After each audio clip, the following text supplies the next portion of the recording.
In this tutorial, let's learn how to create this scatter plot. Here the Y ideology is higher the number, more conservative is the place. Lower the number, less conservative is the place. And here the X is the share of the Republican in 2010, the share of the vote.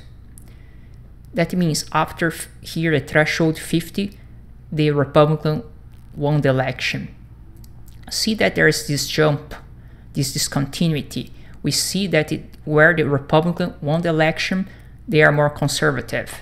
And here where the Democrats won the election is more liberal. Here in the GitHub, if you type my name here, Vitor Camada, and choose here Python, you are going to see my notebooks. Click here in the Matplotlib library Scatterplot to see the code for this tutorial. Let's first import the data. We type here import panda.spd to open the dataset, and the file equal the address where the data is. The dataset is Congress RD CSV, and you can access here via GitHub. Well, let's save the data in the DataFrame DF here. See that you use pandas.read.cs file. File here is this address. To plot the scatter plot, you have to import the Matplotlib library pyplot as PLT. This PLT is just abbreviation. See that you use here PLT, and you call the function scatterplot. And this first variable will be the X. See that you use this DF DataFrame. We put the data here, DataFrame.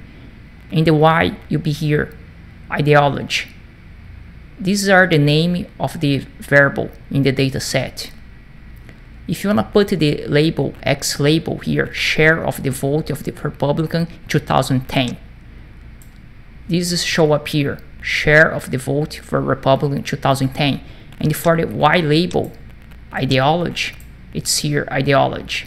If you want to plot this vertical dash red line, you use this syntax v lines 0.5 because this is the threshold, 50% of the vote.